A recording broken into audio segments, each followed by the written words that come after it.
வணக்கம். இன்னைக்கு நாம கொஞ்சம் வித்தியாசமா பண்ண போறோம். பொதுவா நீங்க அனுப்புற தகவல்கள், கட்டுரைகளை எல்லாம் வச்சு ஆழமா பேசுவோம். ஆனா இன்னைக்கு உங்க கோரிக்கையையே அலச போறோம். அதாவது நீங்க கேட்டிருந்தீங்க இல்லையா? பீமா சாதி இன்சூரன்ஸ் சம்பந்தமான மக்கள் அடிக்கடி கேட்கக்கூடிய கேள்விகளும் பதில்களும் எனக்கு தமிழ்ல சிறந்த விளக்கத்தை தருக அப்படின்னு. ஆமா, இது ரொம்ப சுவாரஸ்யமான ஒரு கோரிக்கை. ஏன்னா இது வெறும் தகவல் தேடல் மாதிரி இல்ல. கரெக்ட். இது ஒரு தேவையை சொல்லுது. நிச்சயமா ஒரு குறிப்பிட்ட தேவை. நிதி சம்பந்தமான விஷயங்கள், அதுவும் இன்சூரன்ஸ் மாதிரி கொஞ்சம் சிக்கலான சமாச்சாரங்களை தாய்மொழியில புரிஞ்சுக்கணுங்கிற அந்த ஆர்வம், அந்த தேவை இதுல தெரியுது.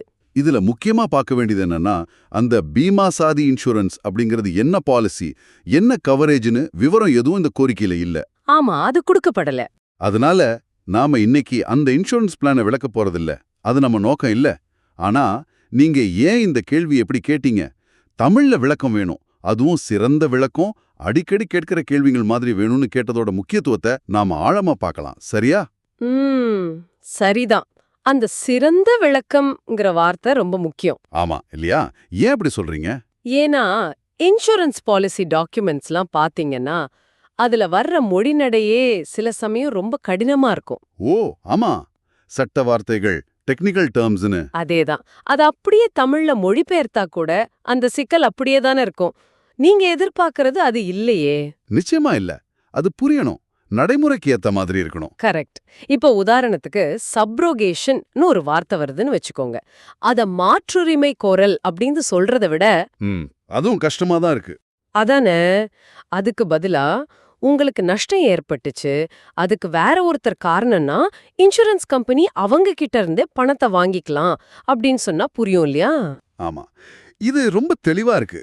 இதுதான் அந்த சிறந்த விளக்கம். இதுதான். இது தகவலை உண்மையிலே யூஸ்ஃபுல்லா மாத்துது, வெறும் வார்த்தையா இல்லாம. அப்போ இது ஃபினான்ஷியல் லிட்ரஸி, அதாவது நிதி கல்வி அறிவு தாய்மொழியில இருக்க வேண்டியதோட அவசியத்தை நல்லா காட்டுது. மிக மிக முக்கியமான பாயிண்ட் அது. பல நல்ல திட்டங்கள் கூட சரியா போய் சேராததுக்கு இந்த மொழி ஒரு தடையா இருக்குது. உண்மைதான். யோசிச்சு பார்த்தா இன்சூரன்ஸ், முதலீடு, கடன் இது மாதிரி விஷயங்கள்ல முடிவெடுக்கிறதுக்கு முன்னாடி நல்லா புரிஞ்சுக்கணும். ஆமா, நம்ம வாழ்க்கையில பெரிய தாக்கத்தை ஏற்படுத்தும் முடிவுகள் இல்லையா, அது நம்ம தாய்மொழியில இருந்தா அந்த புரிதல், அந்த நம்பிக்கை வேற லெவல்ல இருக்கும். உங்க கோரிக்கை அததான் சொல்லுது. சரி, இப்போ இந்த பீமா சாதி இன்சூரன்ஸ் பேர்ல இருக்கிற அந்த சாதிங்கிற வார்த்தையை கொஞ்சம் பார்க்கலாம். இது ஒரு யூகம்தான். ஆனா ஒருவேளை இது ஒரு குறிப்பிட்ட சமூகத்துக்கான திட்டமா இருக்குமோ? அது ஒரு சாத்தியம். அப்படி இருக்கலாம்.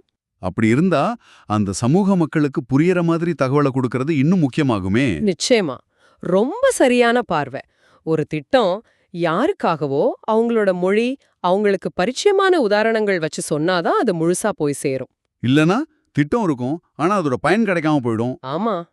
அதனால தகவலை கொண்டு சேர்க்கறதுங்கிறது வெறும் டிரான்ஸ்லேஷன் இல்ல, அது ஒரு சமூக பொறுப்பு. அப்புறம் நீங்க கேட்ட அந்த அடிக்கடி கேட்கப்படும் கேள்விகள், அதாவது FAQ ஃபார்மேட், அது ஏன் முக்கியம் நினைக்கிறீங்க? FAQ தகவலை பார்க்கறவங்களுக்கு ரொம்ப ஈஸி. அவங்க என்ன தெரிஞ்சுக்க விரும்புவாங்களோ அதை யூகிச்சு அதுக்கு நேரடியா பதில் சொல்றது. சரி. பொதுவா ஒரு பாலிசி பத்தி தெரிஞ்சுக்க வர்றவங்களுக்கு சில அடிப்படையான கேள்விகள் இருக்கும்.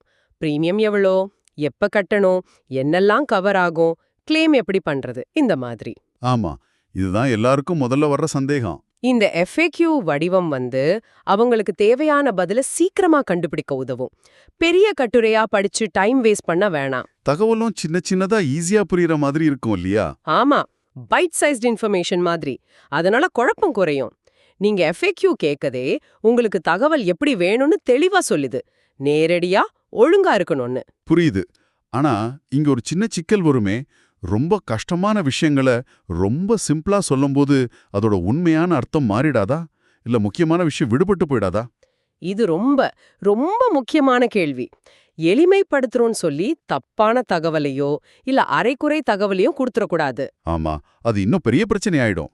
இப்போ பாலிசியோட எக்ஸ்க்ளூஷன்ஸ், அதாவது இதுக்கெல்லாம் கிளைம் கிடைக்காதுன்னு சொல்ற விஷயங்களை மறைக்காம ஆனா புரியுற மாதிரி சொல்லணும். உதாரணத்துக்கு, ஏற்கனவே இருக்கிற நோய்க்கு முதல் 2 வருஷம் கிளைம் தரமாட்டோன்னு சொல்றத தெளிவா ஆனா எளிமையா சொல்லிடணும். சரி சரி. இதுக்கு தகவல் தர்றவங்களுக்கு அந்த திறமை வேணும்.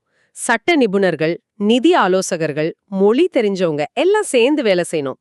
நோக்கம் வந்து நீங்க ஒரு இன்ஃபார்ம்டு டிசிஷன் எடுக்கிறதுக்கு உதவணும், அவ்வளவுதான். அப்போ நீங்க கேட்ட சிறந்த விளக்கம்ங்கிறது வெறும் தமிழ்ல சொல்றது மட்டும் இல்ல, அந்த தகவலோட தரம், நம்பகத்தன்மை எல்லாத்தையும் சேர்த்து எதிர்பார்க்கறீங்க. ஆமா, இன்சூரன்ஸ்னாவே நம்பிக்கை தானே முக்கியம். கண்டிப்பா. பாலிசி விக்கிறப்பவும் சரி, கிளைம் குடுக்கறப்பவும் சரி, வெளிப்படையா தெளிவா இருந்தாதான் அந்த நம்பிக்கை வரும். தமிழ்ல விளக்கம் கிடைக்கிறது அதுக்கான படி. நீங்க இந்த கேள்வியை கேட்கும்போது, ஒருவேளை இந்த மாதிரி தகவல்கள் தமிழ்ல அவ்வளவா கிடைக்கலையா? இல்ல கிடைச்சாலும் சரியா இல்லையா? அதுவும் ஒரு காரணமா இருக்கலாம். நிறைய கம்பெனிஸோட வெப்சைட்ஸ், டாக்குமெண்ட்ஸ்லாம் பாத்தீங்கன்னா இங்கிலீஷ்ல தான் மெயினா இருக்கும். ஆமா, அது உண்மைதான். தமிழ்ல இருந்தாலும் அது சில சமயம் ரொம்ப ஃபார்மலா இல்ல புரியாத மாதிரி இருக்கலாம். அந்த தகவல் இடைவெளி, இன்ஃபர்மேஷன் கேப் நீங்க உணர்ந்திருக்கலாம். அதனால கூட இந்த தேடல் வந்திருக்கலாம். இது ஒரு மாதிரி தகவல் அணுகல்ல ஏற்றத்தாழ்வை காட்டுது இல்லையா? ஒரு மொழி தெரிஞ்சவங்களுக்கு ஈஸியா கிடைக்கிற தகவல் மத்தவங்களுக்கு கஷ்டமா இருக்கு. கரெக்ட். தகவல்ங்கிறது ஒரு பவர். அது எல்லாருக்கும் அவங்கவங்க மொழியில கிடைக்கணும். முக்கியமா நம்ம நிதி சம்பந்தமான விஷயங்கள்ல இது ரொம்ப ரொம்ப முக்கியம். சரி, இந்த பீமா சாதி இன்சூரன்ஸ் பத்தி நமக்கு விவரம் இல்ல. ஆனா பொதுவா இன்சூரன்ஸ்ல மக்களுக்கு எதுல குழப்பம் வரும்? அந்த FAQல என்ன கேள்விகள் கண்டிப்பா இருக்கணும்னு நீங்க நினைக்கிறீங்க? பொதுவா எது கவர் ஆகும், எது ஆகாதுங்கிறதுல குழப்பம் வரும்.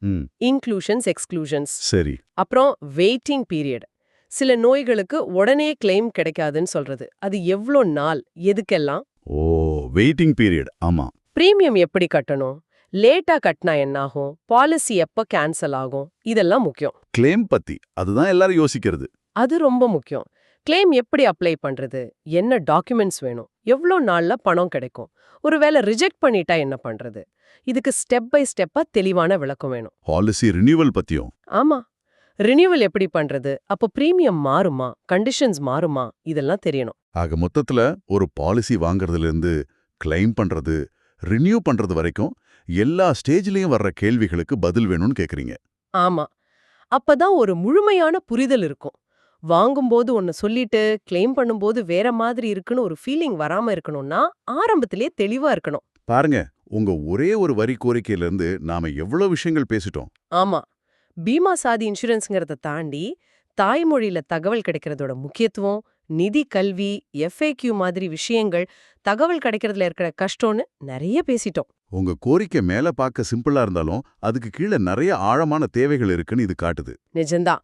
ஒரு தனிநபரோட தேடல் எப்படி ஒரு பெரிய சமூக தேவை காட்டுதுன்னு பார்த்தோம். நீங்க கேட்ட அந்த சிறந்த விளக்கம் வெறும் வார்த்தைகள் இல்ல, அது தரம், தெளிவு, நம்பிக்கைக்கான தேடல். நிச்சயமா சிக்கலான தகவல்கள் எல்லாருக்கும் அவங்கவங்க மொழியில போய் சேரணுங்கிறது எவ்வளவு முக்கியம்னு இது திரும்பவும் சொல்லுது. உங்க தேடல் நல்லபடியா முடியணும். நீங்க எதிர்பார்க்கிற அந்த தெளிவான விளக்கம், அது பீமா சாதி இன்சூரன்ஸா இருக்கட்டும் இல்ல வேற எதுவா இருந்தாலும் உங்களுக்கு கிடைக்கணும்னு வாழ்த்துறோம். இறுதியா நீங்க யோசிக்க வேண்டிய ஒரு விஷயம் இருக்கு.